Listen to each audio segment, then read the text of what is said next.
때 많은 은혜 받으시기 바랍니다.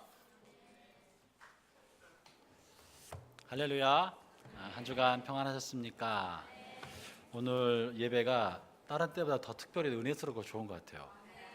먼저 이 기도하시는 우리 고영무 집사님 기도가 얼마나 또 이렇게 뜨겁고 불같이 기도하시는지, 오늘 기도를 위해서 참 기도하시면서 많이 준비하셨구나 하는 생각이 들 만큼 아주 뜨거운 은혜스러운 기도 주셔서 감사하고, 또 우리 찬양팀 오늘 찬양 성가대 찬양도 얼마나 정말 열정적으로 뜨겁게 해주셨는지 너무 은혜스러워서 감사드립니다.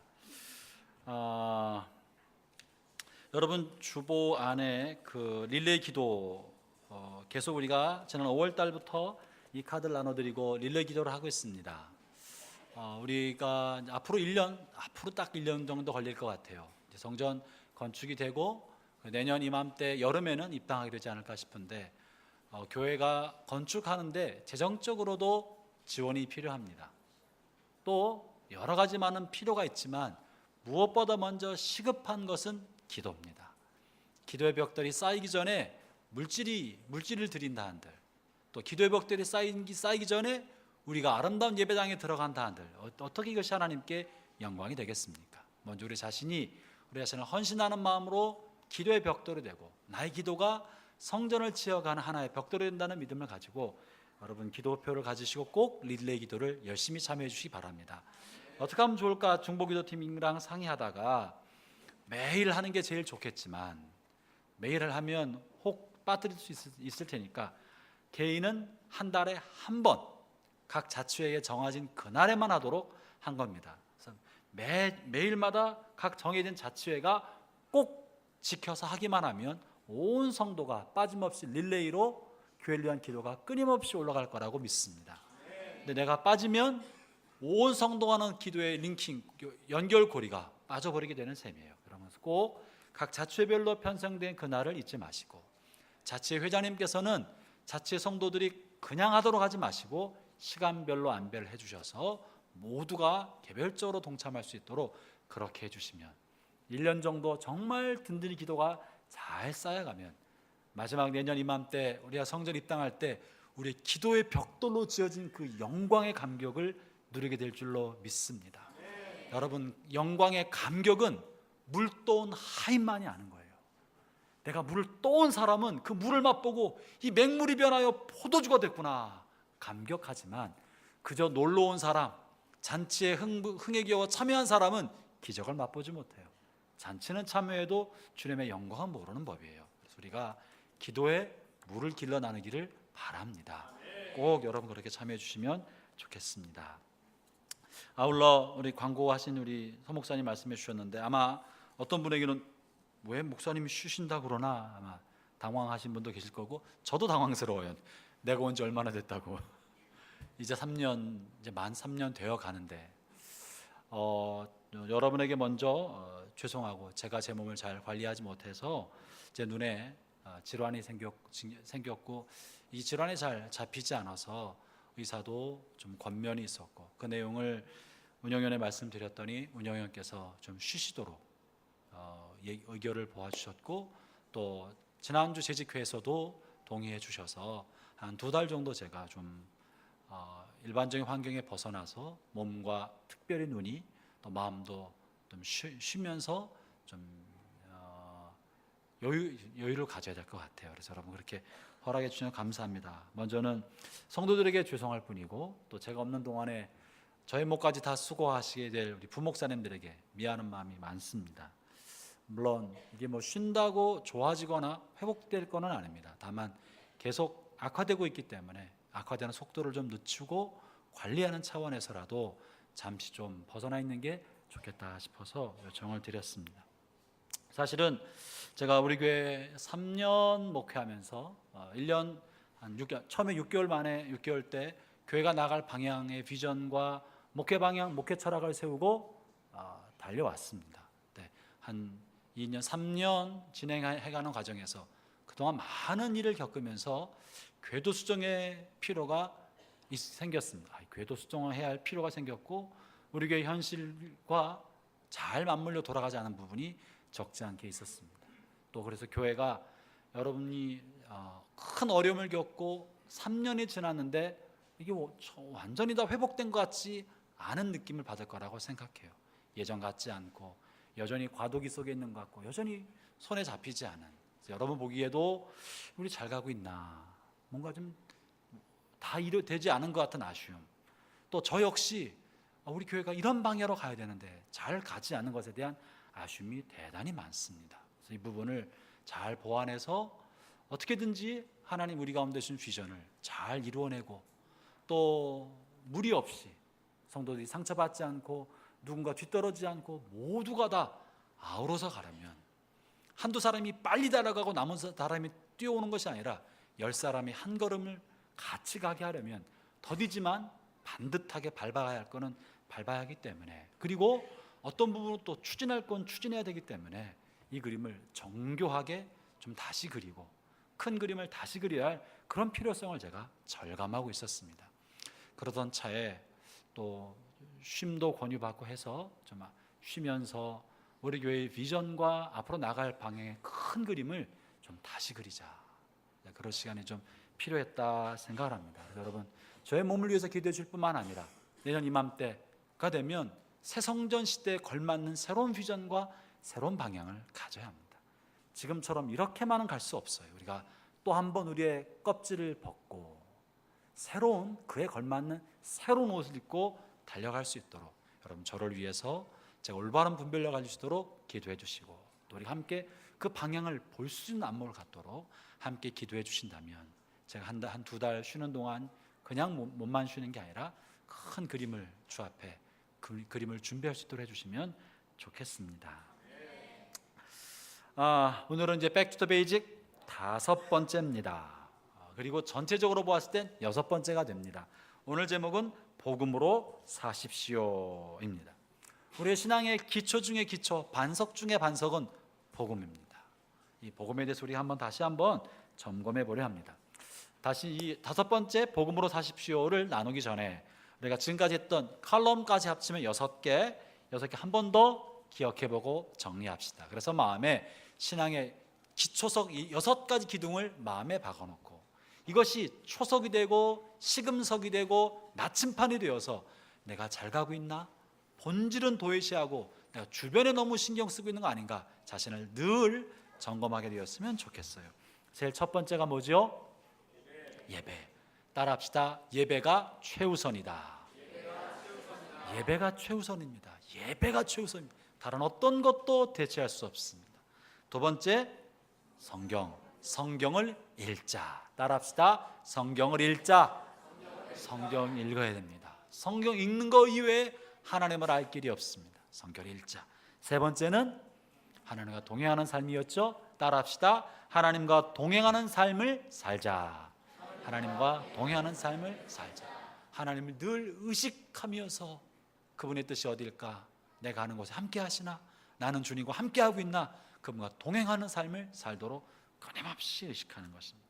네 번째는요, 서로 사랑하자. 따라합시다. 서로 사랑하자. 서로 사랑하자. 왜 이건 흐지부지한 것 같아요? 다시 크게 따라합시다. 서로 사랑하자. 사랑이 율법과 선지자의 완성입니다. 사랑하는 것입니다. 다섯 번째는 지난주에 한 거죠.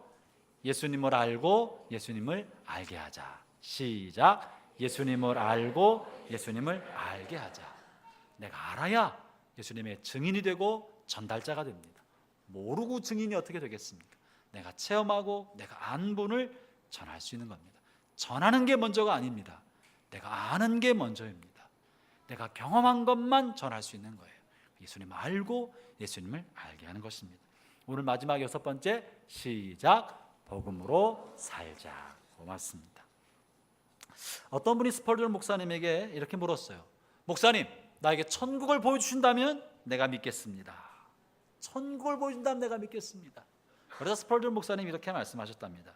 예수 그리스도의 못 박힌 손, 그 손에 난 구멍을 통해서만 천국을 볼 수 있습니다. 와, 생각해보면 굉장히 멋진 말이고 의미심장한 말이에요. 우리가 천국을 어떻게 볼 수 있나?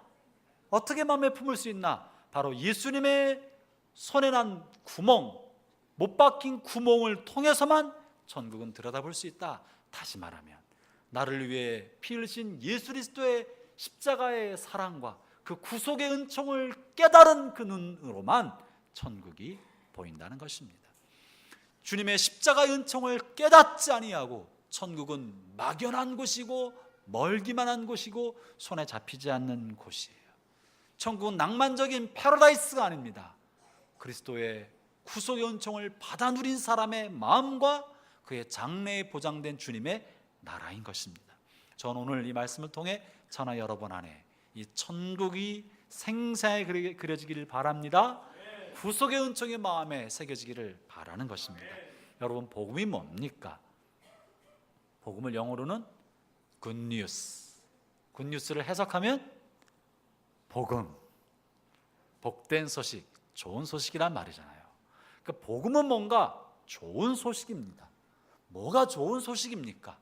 우리가 몰랐던 어떤 새로운 좋은 소식, 그것이 복음인 것인데 그리스도가 우리에게 전달해 준 그 좋은 소식이 뭡니까? 그것은 바로 가장 중요한 첫 번째는 하나님께서 나를 사랑하신다는 소식입니다. 하나님은 창조자로서 우리의 모든 행위에 대한 준엄한 심판자로서만 계시는 것이 아니라 그 창조자시요 우리의 행위를 심판하시는 그 심판자께서 나를 지극히 사랑하신다는 것이 복음의 첫 번째 소식이에요. 여러분, 사실 많은 세상 사람들이 하나님을 알았던 사람인 하나님을 몰랐던 사람들이나 그 사람들이 하나님이 보이지 않는다는 이유로 하나님을 멀리하고 살아온 게 사실입니다. 하나님이 보이지 않으니까 하나님이 날 사랑한다는 걸 내가 어떻게 합니까? 하나님의 소리가 들리지 않는데 하나님 나에게 관심이 있다는 걸 내가 어떻게 합니까? 하나님은 사실 나의 삶에 별로 관심이 없고 우리를 세상에 던져놓은 거 아닙니까? 내가 기도해도 응답의 소리가 들리지 않고 부르짖어도 하나님의 소리 내가 잡히지 않으니 하나님 나에게 관심이 없는 것 아닙니까? 하나님 날 사랑하신다는 걸 내가 어떻게 압니까? 우리의 삶에 고난과 역경, 질병과 어려움이 생길 때 과연 하나님은 정말 살아계신 분은 맞나? 이런 의심, 불신, 여러 가지 많은 생각이 우리 마음이 찾아오는 것이 사실입니다. 그래서 우리는 예수님을 믿을 때도 그렇고 믿지 않을 때도 그렇고 수도 없이 많이 의심하기도 하고 불신하기도 하고 의욕도 갖고 이렇게 저렇게 흔들리며 살아가는 것이 사실 우리들의 실존하는 모습이에요. 왜 그래요? 잘 느껴지지 않으니까, 내가 잘 모르겠다고 생각하니까 그런 것입니다. 믿지 못하니까 그런 것입니다. 하나님께서 보이지 않으시니까 답답하니까 불신하고 내 마음대로 내 길을 가는 것이 우리의 모습입니다. 그래서 하나님께서 우리를 향하여 큰 소리로 말씀하신 거예요. 그것이 복음입니다. 큰 소리로 말씀하신 그 내용이 뭡니까? 내가 너희를 사랑한다. 내가 너희를 사랑한다. 내가 너희를 사랑한다. 하나님은 자식을 낳아놓고 돌볼 책임이 없이 책임을 지지 못하고 아이를 던져놓는, 볼권에 맡겨놓는 미혼모 같은 분이 아닙니다. 하나님 지으신 우리를 책임지시고 우리의 삶에 관하여 끝까지 돌보시는, 책임지는 아버지이신 것입니다. 그리고 우리를 책임지기 위하여 하늘 높은 보좌를 버리고 이 땅에 직접 내려오셨습니다. 그리고 하나님을 사랑한다는 사실을 큰 소리로 전달해 주신 거예요. 그것이 뭐냐면 우리가 조금 전에 본문의 말씀을 읽은 요한복음 3장 16절입니다. 우리가 다 외우고 있지 않습니까? 한번 외우신 분 한번 외워보면서 큰 소리로 하나님이 뭐라고 말씀하신지 다시 한번 생각해 보도록 합시다. 함께 합니다. 시작. 하나님이 세상을 이처럼 사랑하사 독생자를 주셨으니 이는 저를 믿는 자마다 멸망하지 않고 영생을 얻게 하려 하심이라. 거기 뭐라고 말씀하고 계세요? 나머지 모든 뒤의 문장의 서두에 이 뒤의 문장 같은 일을 하신 까닭을 뭐라고 말하고 있냐면 하나님이 세상을 어떻게 해요? 이처럼 사랑하셔서. 하나님이 세상을 사랑하셔서. 이 하나님이 사랑하는 세상은요, 산과 들, 바다를 말하는 것이 아니라 사람입니다. 하나님이 독생자를 주신 것은 산과 들, 바다를 위해서 주신 것이 아니라 사람을 위해서 주신 거예요. 하나님이 사랑한 세상은 자연이 아니라 우리인 것입니다. 나를 사랑하셔서, 그처럼 사랑하셔서. 하나님이 나를 그토록 사랑하신다는 것이야말로 복음의 핵심입니다. 이 위대한 사실이야말로 하나님이 목이 터져라 부르짖고 싶어한 하나님의 메시지인 것입니다. 하나님의 모습이 때로 우리 눈에 보이지 않고 그분의 음성이 귀에 들리지 않아도 결코 변할 수 없는 사실, 흔들릴 수 없는 불변의 사실, 그것은 바로 하나님이 나를 사랑하신다는 거예요. 하나님이 나를 사랑하신다. 우리 한번 따라해 볼까요? 하나님이 나를 사랑하신다. 하나님이 이처럼 나를 사랑하신다. 여러분, 사실은요, 신앙생활에서 이게 핵심이에요. 하나님이 정말 나를 이처럼 사랑하신다는 것을 내가 믿고 확신하기만 한다면 겁날 게 없어요. 두려울 게 없는 거예요. 하나님이 날 사랑하시는데, 하나님 날 사랑하시는데, 우리 아이도 엄마 아빠 옆에 있으면 앞에 큰 깡패가 있어도, 무서운 강아지가 있어도 겁나지 않는 거예요. 엄마 아빠가 없는 것처럼 여기니까 겁이 나는 거예요. 하나님 날 그렇게 사랑하시는데 내 앞에 어려운 일이 닥치고 질병이 생기고 때로 경제적인 어려움이 생기고 관계의 아픔이 생기고 직업의 장래가 불확실해진다 할지라도 하나님이 날 사랑하시는데, 하나님이 나와 함께 하시는데, 이 믿음이 가슴에 팍 박혀 있으면요, 겁날 게 없는 것입니다.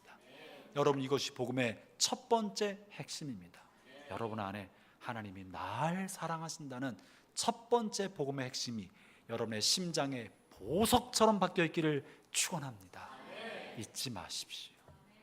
어떤 것이 있어, 다른 것은 다 바뀔 수 있어도 하나님이 날 사랑하신다는 이 사실은 바뀌지 않습니다. 그리고 하나님의 이 사랑은 다만 말로 전달해주는 사랑만은 아닙니다. 여러분, 말로 하는 것은 진짜가 아니에요. 사랑은 동사여야 합니다. 행동으로 나타나야 하는 거예요. 그래서 하나님께서 말로만 사랑하지 아니하시고 그 사랑의 어떠함을 보이시기 위하여 이 땅에 오셨고, 요한복음 3장 16절에서는 자신이 가장 사랑하는 것, 여러분에게서 가장 사랑하는 건 뭡니까? 애써서 사놓은 아파트인가요? 결혼생활 20년 만에 겨우 장만한 아파트 한 평, 여러분이 가장 사랑하는 애착의 대상인가요? 아니면 지난달에 최근에 바꾼 자동차가 그렇습니까? 여러분의 가장 사랑하는 건 뭐예요? 물론 아내와 남편이겠지만 가장 사랑하는 게 뭐예요? 자식이에요. 미안한 얘기지만 부부는 갈라질 수 있어도 자식과는 갈라질 수 없는 게 부모입니다. 하나님에게서 가장 사랑하는 것은 세상 만물이 아닙니다. 천사들이 아닙니다. 사람도 아닙니다. 하나님에게서 가장 사랑하는 대상은 독생성자 아들 예수 그리스도이실 거예요. 근데 하나님께서 우리를 사랑하신다는 이 메시지를 전해주고 싶은데 사람들이 안 믿고 받아들이지 않고 자기의 느낌과 감각에 따라 살아가니까 이 사랑을 좀 더 강력하게 어떻게 하면 전해줄 수 있겠어요? 얼마나 사랑하는지를 어떻게 하면 호소력 있게 알릴 수 있겠어요? 하나님으로서 가장 사랑하는 당신의 외아들을 세상에 희생제물로 준다면, 그렇다면 사람들이 내가 정말 사람을 얼마나 사랑하는지 이렇게만 하면 피부에 좀 와닿지는 않을까 하시지 않겠습니까? 하나님이 독생성자를 희생의 제물로 십자가에서 버리실 만큼 우리를 사랑하셨다면 우리가 하나님의 사랑을 어떻게 비교할 수 있고 의심할 수 있겠습니까? 하나님 이처럼 사랑하시니까 이처럼은 하나님께서 가장 사랑하는 외아들을 십자가에서 희생하실 만큼 우리를 사랑하신 것입니다. 하나님의 사랑은 그저 성경에 기록된 립서비스가 아닙니다. 자신의 삶에서 가장 귀한 것을 희생한 진짜인 것입니다. 그것이 십자가입니다.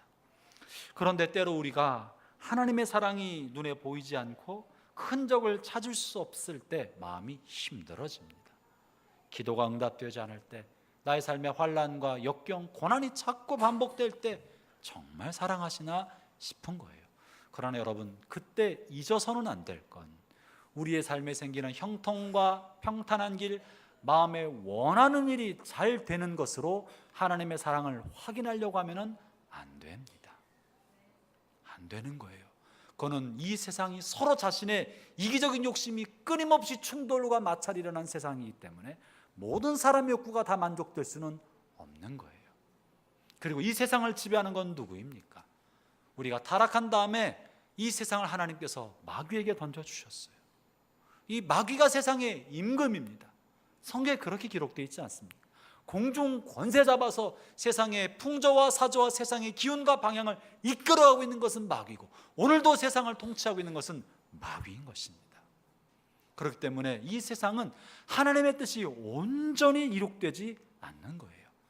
세상 역사에는 하나님의 공의와 하나님의 선과 하나님의 사랑이 온전히 실현되는 현장이 아니라, 하나님의 공의와 하나님의 사랑은 간헐적으로 이루어지는 것이지 온전히 이루어지지 않아요. 왜냐하면 세상의 임금은 마귀이기 때문에 그렇습니다. 그럴 때 우리는 간절히 기도하는 바, 참된 주인이시요 참된 왕이시고 임금이신 그리스도께서 속히 오셔서 주님의 나라를 이루어 주시기를, 주님이 재림하셔서 그 나라가 완성되기를 기도하는 거 아닙니까?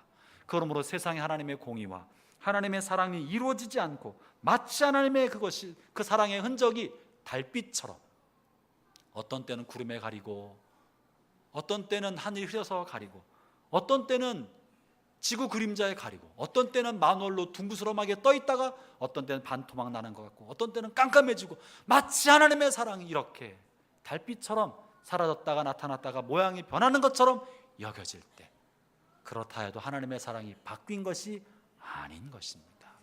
그 사랑은 변함이 없습니다. 다만 세상 풍조와 우리의 마음의 소원이 흔들리고, 공중것을 본 마귀가 세상을 요란시키기 때문에 그렇게 보이는 것입니다. 하나님이 세상을 이처럼 사랑하사 독생자를 주셨다는 이 사실이야말로 결코 변할 수 없는 불변의 사실이고 바뀔 수 없는 확고부동한 진리인 것입니다. 형제자매 여러분, 하나님께서 여러분을 그만큼 사랑하십니다. 아멘. 하나님 날 사랑하신다. 신앙생활을 하다가 하루하루 삶을 살아가다가 내가 좌표를 잃어버릴 때, 내가 맞게 가고 있나, 왜 내 삶이 이렇게 힘드나 생각할 때마다 이 원점으로 돌아와서 원점을 회복하기를 바랍니다. 그것은 하나님 날 사랑하신다, 하나님 날 붙들고 계신다, 그 믿음의 확신 속에 서 있기를 바랍니다. 두 번째 복음의 두 번째 핵심은 예수님께서 우리의 구세주가 되셨다는 것입니다. 예수님이 우리의 구세주가 되셨다는 것은 예수께서 나의 죄값을 대신 지불하시고 나를 살려주셨다는 것입니다. 이 사실을 믿는 모든 사람은 그리스도 안에서 구원을 받아 영원한 삶을 누리게 되는 것입니다. 여러분, 인류의 모든 불행은 인간의 죄로부터 말미암아 일어납니다. 인간의 죄가 이 땅의 모든 불행을 야기시키는 거예요. 전쟁, 폭력, 살인, 이런 것이 그렇습니다. 인류의 역사는 전쟁의 역사입니다. 전쟁이야말로 인간의 야만과 잔인성, 탐욕이 만들어낸 가장 끔찍한 비극이고 불행입니다. 이것이 얼마나 끔찍한 결과를 가져왔는지 인류의 역사가 보여주고 증명해 왔습니다.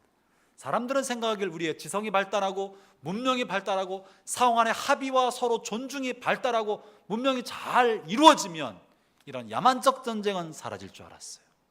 그런데 20세기 초반에 일어났던 1차 세계대전, 2차 세계대전은 인류가 발달하고 과학이 발달하고 물질 문명과 정신 문명이 고도로 발달해도 인간의 야만성은 조금도 사라지지 않는다는 것을 여실히 보여준 셈인 거예요.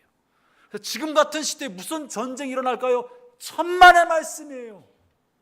1차 세계대전, 2차 세계대전은 이와 같은 환경 속에서도 이루어진 거예요. 우리는 인간의 스스로의 정신세계와 인간의 윤리의식에 대해서 오만하거나 자만하면 안 됩니다. 모든 인간의 본성 안에는 탐욕과 이기심과 욕심을, 자존심을 가지고 있기 때문에 이것이 언제 충돌을 일으켜서 언제 끔찍한 결과를 가져올지 아무도 확신할 수 없는 거예요. 전쟁뿐이 아닙니다. 폭력, 살인, 질병, 가난, 세계 도처에 여전합니다. 여러분, 서구의 선진국에서 폭력이 없습니까? 살인이 중단됐습니까? 교도소가 텅텅 비어갑니까? 그런 곳은 지구상 아무 곳에도 없습니다. 인간이 물질 문명이 발달하고 또 문명 사회가 되어도 인간의 죄성은 결코 사라지지 않는 거예요.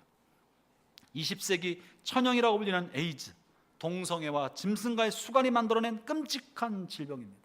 성병, 온갖 타락한 성적 행위가 만들어낸 질병입니다. 국제식량정책연구소의 지난 2015년 발표에 의하면 지구촌 사람 중에 8억 명의 사람들이 기아 상태에 머물러 있다고 발표했습니다. 8억 명의 사람이. 이 중에서 5세 미만의 아이들은 4명 중에 1명, 1억 6천만 명의 어린 아이들이 만성 영양결핍 상태에 빠져 있답니다. 1억 6천만 명.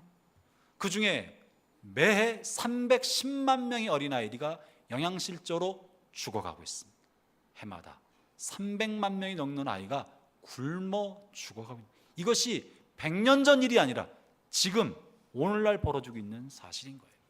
이것을 흔히 생각할 때 인간의 게으름과 아프리카 토양이 박토이기 때문에 그런다고 생각했지만 그렇지 않습니다. 땅이 박토해서 그런 것이 아니라 국제 원조를 지원해줘도 타락한 독재 정부가 원조 물자를 배분해주지 아니하기 때문에 이런 일이 벌어지는 거예요. 빈익빈 부익부가 이런 일을 벌어들게 만드는 것이에요. 인간의 타락이 여전히 끔찍한 죽음을 일으키고 있는 거예요. 북한이 지난 10여 년 전 300만이 아사했을 때 여러분 식량 공급이 안 돼서 그런 것입니까? 독재자 때문에 그런 것 아니었습니까?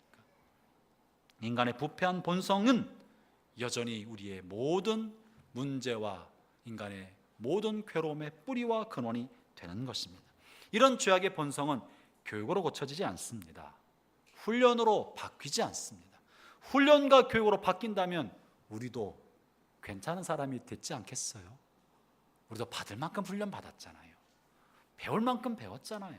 대학교 나오고 대학원 나오고 이만큼 배웠으면 그래도 괜찮은 사람이 됐어야 되잖아요. 한 교회 20년 다녔으면 천사 반토막 정도는 됐어야 되잖아요. 근데 뒤집어 놓고 보면 시장통에 가면 시장통 아줌마나 나나 별 다른 게 없어요.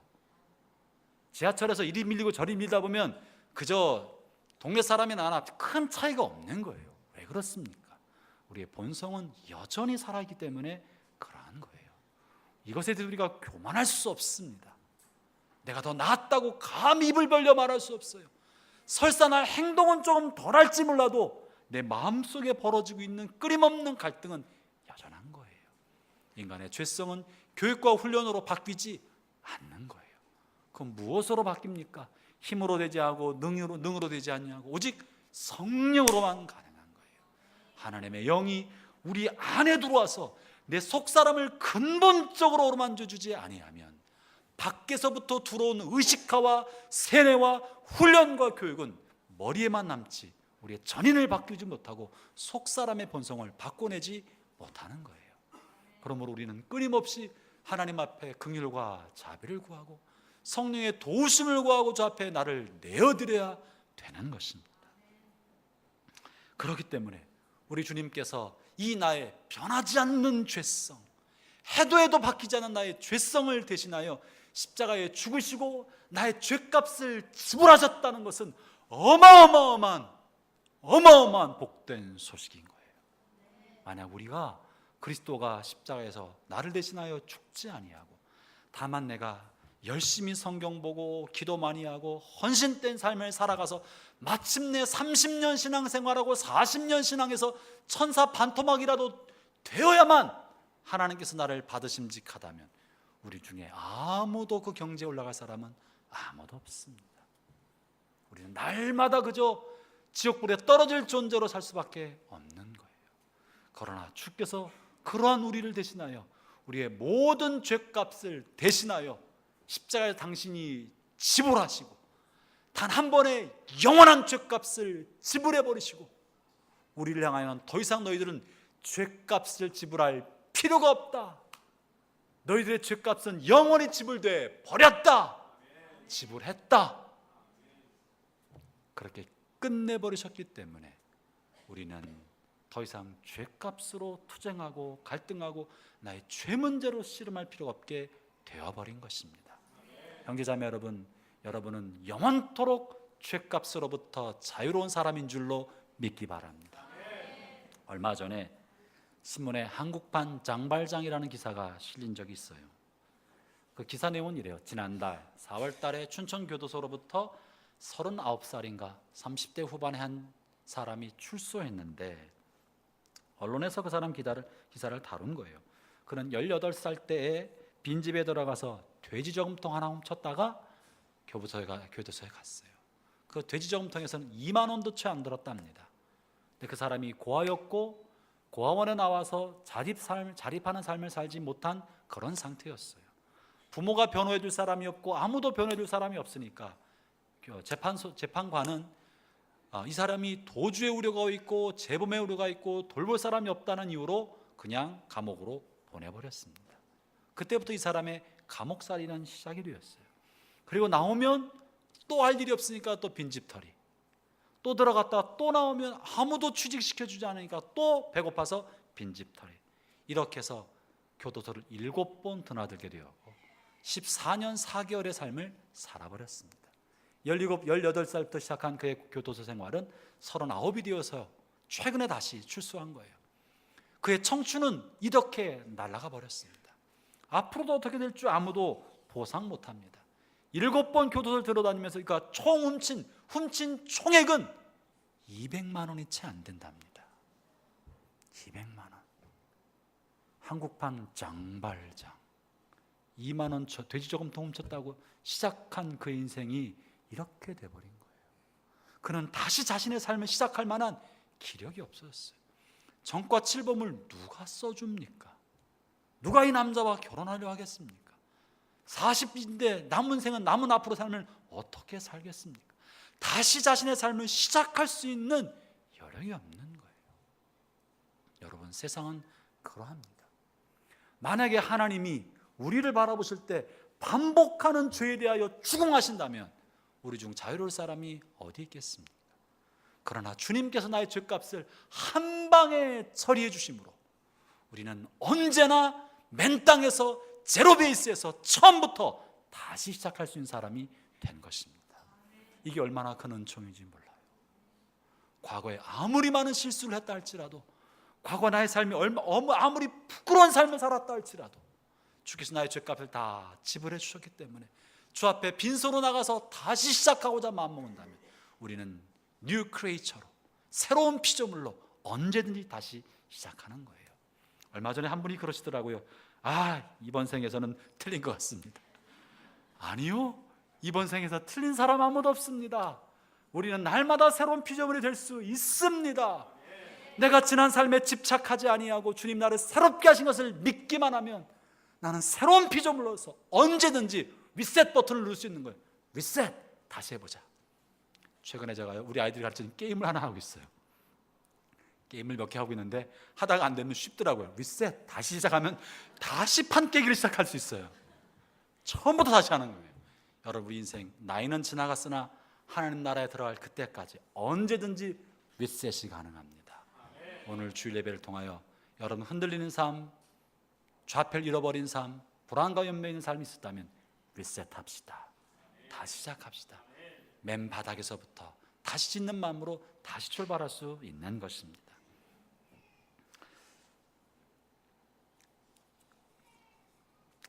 주님께서 우리의 삶 속에 오셔서 우리로 하여금 언제든지 그렇게 다시 출발할 수 있게 만들어 주셨습니다. 그것은 바로 우리로 하여금 죽음에 대한 공포와 두려움으로부터 해방시켜 주셨기 때문에 또한 그러한 거예요. 여러분, 죽음도 우리의 죄 때문에 생긴 것입니다. 죽음도 죄 때문에 생긴 거예요. 원래 우리는요 다 죽도록 만들어진 존재가 아니에요. 죽음은 당연한 것이 아니라 죄의 결과로 생겨난 것이에요. 그런데 이 죄의 결과로 생겨났기 때문에 원래는 안 죽는 존재였는데 죽게 되었기 때문에 죽음을 생각하면 두려운 거예요. 원래 죽는 존재였다면 죽음이 두려울 리가 없는 거예요. 근데 원래 안 죽는 존재였는데 죽게 되어버렸기 때문에 죽음을 생각하니까 두려운 거예요. 근데 주님께서 이 죽음에 대한 두려움과 죽음의 문제를 한 방에 해결시켜 주셨습니다. 그것이 복음입니다. 우리 히브리서 2장 14절 한번 읽어봅시다. 히브리서 2장 14절에서는 왜 예수님께서 우리처럼 혈과 육을 입고 이 땅에 오셔야만 했는지 이렇게 설명해 주고 계십니다. 왜 주님이 육신의 몸을 입고 와서 십자가에 죽으셔야만 했는지 히브리서 2장 14절 말씀입니다.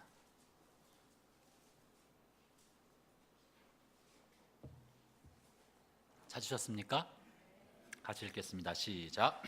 자녀들은 혈과 육에 속하였음에 그도 또한 같은 모양으로 혈과 육을 함께 지니심은 죽음을 통하여 죽음의 세력을 잡은 자 곧 마귀를 멸하시며 또 죽기를 무소함으로 한평생 매어 종로로 타는 모든 자들을 놓아주려 하심이니 주님이 육신을 입고 혈과 육을 입고 이 땅에 내려오신 까닭은 죽음의 권세를 붙들고 사람을 위협하고 협박하고 두려움을 심어주어서 우리라 하면 죄짓게 만들고 또 어차피 죽을 인생이니까 될 대로 달아 죄악의 속을에 방치되고 함부로 방조하는 삶을 살게 만들려는 마귀를 멸하고 죽음의 공포로부터 우리를 해방시키려는 것이 주님 오신 목적이라고 말하고 있는 거예요.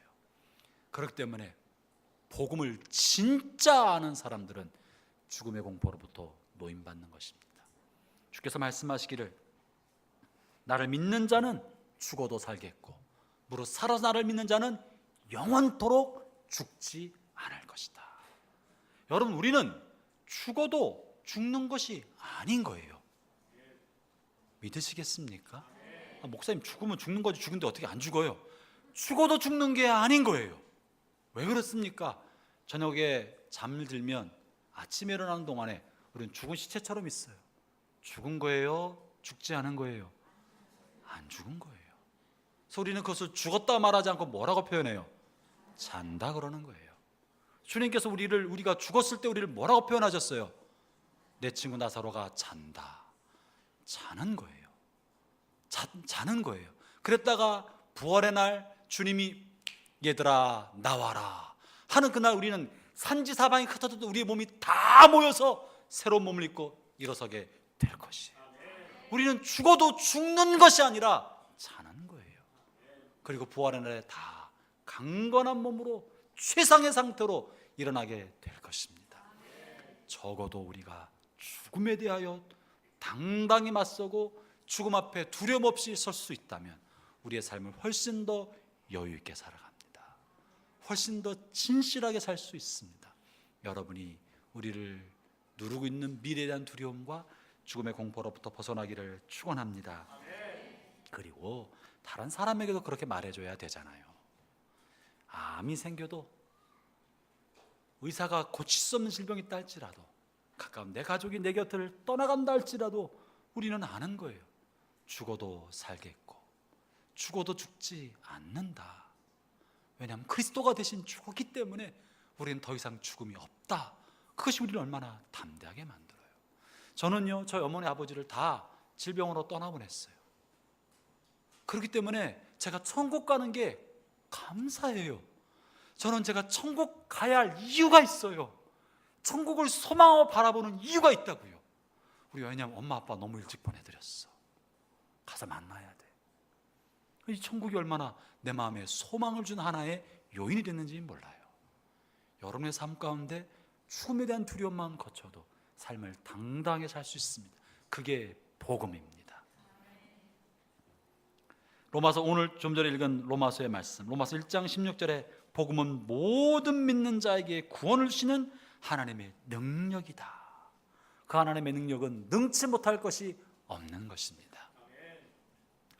자, 이렇게 하나님께서 우리를 구원하시는 구세주가 되셔서 우리에게 우리의 죄값을 지불하시고 영원한 삶을 주셨는데, 그런데 곰곰이 생각해 보면 우리의 삶이 천국의 삶을 죽음 이후에서는 누리고 있지만, 누린다고 믿지만 이 땅에 사는 동안은 그러지 못할 때가 적지 않게 많습니다. 지난 시간에 말씀 나눴던 것처럼 우리의 삶이 지옥같이 여겨질 때가 빈번히 있는 거예요. 왜? 여전히 삶이 갈등, 고통, 아픔, 부딪힘이 있어서 천국의 삶을 살지 못하고 그리고 죽어서만 가는 천국을 꿈꾸게 된다면 이것은 복음의 실제가 아닙니다. 뭔가 우리에게, 또 우리가 믿는 복음에, 하나님의 말씀에 뭔가 문제가 있는 거예요. 얼마 전에 침신대 신학과 교수 한 분, 박영철 교수께서 쓰신 책 중에 구멍난 복음을 기워라 라는 제목의 책이 있습니다. 그 책에서 박영철 교수가 한국 교회와 한국 성도들 사이에서 생긴 문제를 이렇게 진단한 바가 있어요. 한국 교회와 강단에서 외치는 복음의 메시지에 구멍이 생겼다. 그 구멍은 뭐냐면 이 구멍난 복음으로 인하여 성도들이 한국 교회 성도들 신앙이 왜곡돼 갔다는 거예요. 그 메시지 핵심은 바로 오랫동안 강단에서 복음이 예수님은 우리의 구세주 되신 것을만 강조하였지 예수님 우리의 주인 되심에 대한 강조점을 놓쳤다라고 진단을 했어요. 그 책을 제가 읽으면서 타당한 얘기다, 맞다. 무슨 말이냐면 우리가 복음을 생각하면 구원의 확신, 천국에 대한 확신만 얘기하고 있지 오늘의 삶을 어떻게 살아야 하는지는 복음을 통해 다루겠지 못하다는 거예요. 그러니까 삶은 많이 무너져 있으면서도 나는 구원의 확신이 있다, 천국 간다, 천국 티켓을 받았다, 이것만으로 자족하고 만족하는 것은 복음의 반토막이고 복음의 구멍이 났다고 진단한 것입니다. 그럼 무엇입니까? 그분이 주장하는 바 하나는 예수님 우리의 구세주실 뿐만 아니라 구세주를 넘어 주인이시라는 거예요. 그러므로 복음의 세 번째 의미는 예수 그리스도를 우리의 삶의 모든 자리에 주인으로 인정하고 받아들여야 한다는 사실입니다. 형제자매 여러분, 하나님은 우리를 사랑하신 하나님을 넘어서 우리의 죄를 대신하는 구세주가 되셨습니다. 이제 우리를 죄를 대신하는 구세주를 넘어서 우리의 삶의 모든 영역에 주인이 되셔야 합니다. 그게 복음의 핵심이에요. 그것이 복음인 것이에요. 복음으로 산다는 것은 바로 예수님 우리의 삶의 주인으로 모시고 살아간다는 거예요. 신약 성경에 말하기를 예수님을 지칭할 때 구주, 구세주라는 표현은 신약 성경 전체에서 24번 등장합니다. 예수님의 Lord, 주인 되심에 대한 표현은 433번이나 돼요. 예수님은 단지 구세주가 아니라 주인이시라는 거예요. 삶의 모든 영역의 주인. 예수께서 이 땅에 오신 이유도 우리를 구원해 주기 위해서이 아니라 사실은 우리의 주인 되기 위하신 거예요. 우리의 삶의 주인 되기 위하신 거예요. 삶의 모든 영역에서 우리의 주인 되심을 망각하고 예수 믿지만 내 마음대로 살아가고 내가 하고 싶은 대로 하고 내 좋은 대로 살아가고 내 판단과 나의 선택의 주인이 내가 되어 살아가고 다만 예수님은 천국의 티켓을 전달해 주는 고만 분으로만 알고 살아간다면 우리의 신앙은 기울어진 거예요. 펑크난 거예요. 잘못된 것입니다. 형제자매 여러분, 여러분의 마음의 주인은 누구이십니까? 형제자매 여러분, 여러분의 소용돌이치는 감정의 주인은 누구이십니까? 형제자매 여러분, 여러분의 삶의 위기에 빠졌을 때, 아니 일상의 삶의 자리에서도 여러분이 무언가 선택할 때 그 선택의 주체는 누구입니까?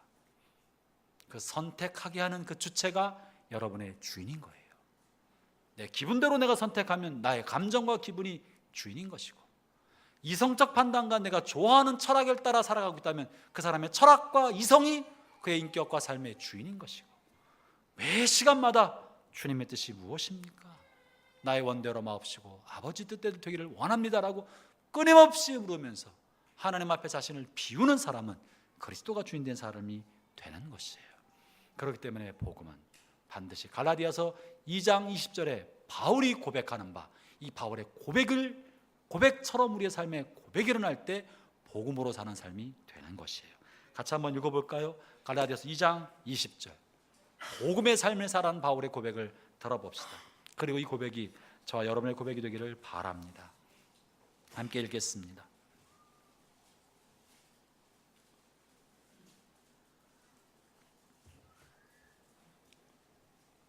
갈라디아서 2장 20절입니다.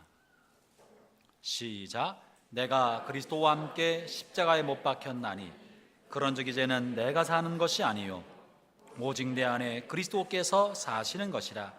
이제 내가 육체 가운데 사는 것은 나를 사랑하사 나를 위하여 자기 자신을 버리신 하나님의 아들을 믿는 믿음 안에서 사는 것이라. 내가 사는 것은 이제 내가 아니요 나를 사랑하사 나를 위해 자신의 몸을 버리신 하나님의 아들 예수님을 믿는 믿음 안에서만 나는 산다. 나의 옛사람은 죽었다.